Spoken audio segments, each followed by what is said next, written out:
Welcome back to my channel. ஆளும் வேலும் பல்லுக்குருதி. இது நம்ம எப்போ மறந்தோமோ அப்ப இருந்தே இந்த பல் சம்பந்தமான பிரச்சனைகள் நமக்கு வர ஆரம்பிச்சிருச்சு. இந்த பல்வலி வந்தா நம்மளால எந்த ஒரு உணவையும் சாப்பிட முடியாது. இதனால ஏற்படுற வலி நம்மளால தாங்கவும் முடியாது. வீட்டில் உள்ள சின்ன சின்ன பொருட்களை வச்சு இந்த பல்வலியை எப்படி குணப்படுத்தலாங்கிறத பத்தி இந்த வீடியோல பார்க்க போறோம். ஸோ வாங்க வீடியோக்குள்ள போகலாம்.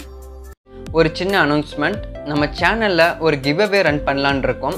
அது என்ன கிவ்அவேன்னு பார்த்தீங்கன்னா, நம்ம சேனல் 25,000 சப்ஸ்கிரைபர் ரீச் பண்ண பிறகு உங்களில் ஒருத்தருக்கு சாம்சங் A30s மொபைலை கிஃப்டாக கொடுக்கலான் இருக்கேன்.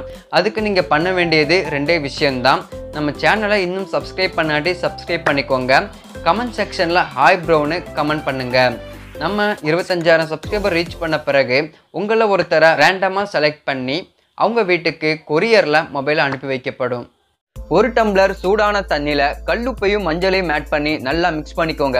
இந்த தண்ணியால் வாய் கொப்பளிச்சுட்டு வந்தீங்கன்னா உங்களுக்கு பல்வலிங்கிறது குறைய ஆரம்பிக்கும். பல்வலி உள்ள இடத்துல கிராம்பை வச்சு நல்லா கடிச்சுக்கிட்டே இருந்தாலும் பல்வலிங்கிறது குறையும். கிராம்பு எண்ணெயையும் நீங்கள் பல்வலி உள்ள இடத்துல தடவலாம். கடுகு எண்ணெய் கூட கொஞ்சம் உப்பை ஆட் பண்ணி நல்லா மிக்ஸ் பண்ணிக்கோங்க. இதை பல்வலி உள்ள இடத்துல அப்ளை பண்ணிங்கன்னா பல்வலிங்கிறது குறைய ஆரம்பிக்கும். வேப்பமர பட்டையும் கிராம்பையும் தண்ணியில போட்டு அதோட சாறு இறங்குற வரைக்கும் நல்லா கொதிக்க விடுங்க. இதை யூஸ் பண்ணி நம்ம வாய் கொப்பளிச்சாலும் பல்வலிங்கிறது குறையும்.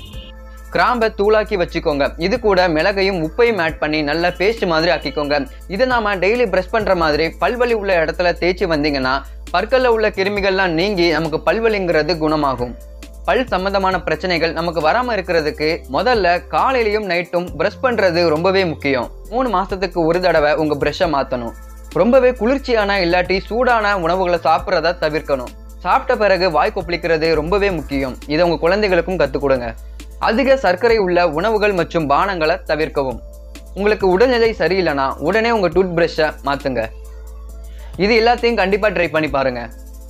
இந்த வீடியோ உங்களுக்கு ரொம்பவே யூஸ்ஃபுல்லாக இருந்திருக்கும் நினைக்கிறேன். நன்றி. இந்த வீடியோ பிடிச்சிருந்துச்சுன்னா லைக் பண்ணுங்க, ஷேர் பண்ணுங்க, கமெண்ட் பண்ணுங்க. நீங்கள் இன்னும் நம்ம பியூட்டி டிப்ஸ் சேனலை சப்ஸ்கிரைப் பண்ணாட்டி சப்ஸ்கிரைப் பண்ணிவிட்டு பக்கத்தில் உள்ள பெல் ஐக்கானை கிளிக் பண்ணுங்கள். அப்போ தான் நான் போடுற வீடியோ எல்லாமே உங்களுக்கு உடனுக்குடனே நோட்டிஃபிகேஷனில் வந்து சேரும்.